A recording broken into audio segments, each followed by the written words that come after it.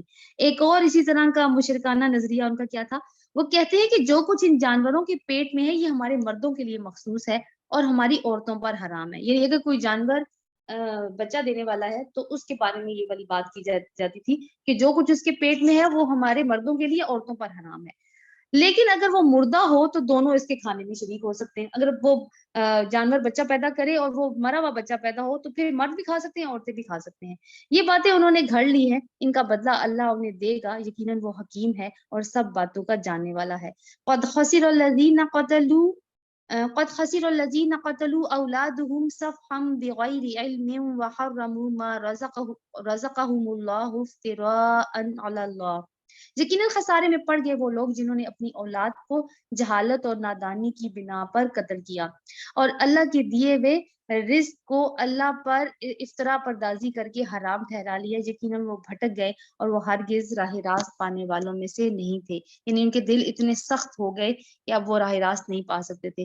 پھر یہ ہے کہ اپنی من گڑت باتوں کو انہوں نے دین کا حصہ بنا لیا تھا، اور جب دین کا حصہ بنا لیا تو دین کو فالو کرنا تو پھر لوگ اپنا فرض سمجھتے ہیں۔ هو الذی انشأ جنات معروشات، وہ اللہ ہی ہے۔ آیت نمبر 141 کر رہے ہیں ہم۔ وہ اللہ ہی ہے جسے طرح طرح کے باغ اور تاکستان اور نخلستان پیدا کیے، کھیتیاں اگائیں جس سے قسم قسم کے پھل حاصل ہوتے ہیں، زیتون اور انار کے درخت پیدا کیے جن کے پھل صورت میں مشابہ اور مزے میں مختلف ہوتے ہیں۔ یعنی ایک ہی درخت کے پھل کاٹیں اور کھائیں ان کو تو ان کے مزوں میں فرق ہوتا ہے۔ کھاؤ ان کی پیداوار جبکہ یہ پھلیں، یعنی جب پھل آ جائے اور تم پھل کاٹو تو تم اس کی پیداوار کو کھاؤ یہ، اور اللہ کا حق ادا کرو جب ان کی فصل کاٹو۔ یعنی جب فصل کاٹنی ہے تو جو بھی غلہ آنا ہے یا دانے آنے ہیں یا جب پھل آنے ہیں تو اس میں سے اللہ کا حصہ نکالو اور حد سے نہ گزرو۔ یعنی ولا تسرفو، اسراف نہ کرو۔ اسراف کیا ہوتا ہے کہ حد سے زیادہ خرچ کرنا، اور اسراف وہ ہے جو اللہ کے کاموں کی، اللہ تعالیٰ نے جن کاموں کو منع کیا ہے، یعنی اللہ کی نافرمانی کے کاموں میں اپنا مال اڑانا، اور اللہ حد سے گزر جانے والوں کو پسند نہیں کرتا۔ اب کیونکہ وہ مکی صورت ہے تو ویسے تو مکہ میں کچھ اس طرح کے احکامات شریعت آئے نہیں ہے، تو اصل میں ہوتا یہ ہے کہ جیسے زکوٰۃ کا ایک نصاب ہے نا، اسی طرح یہ جو پھل اترتے ہیں، یہ جو کھیتی اترتی ہے، اس کا بھی ایک نصاب ہوتا ہے۔ تو اس کا نصاب، اس کو عشر کہا جاتا ہے، جو نہری زمینوں کا الگ ہوتا ہے اور ان زمینوں کا الگ ہوتا ہے جہاں پہ بارش سے پانی دیا جاتا ہے۔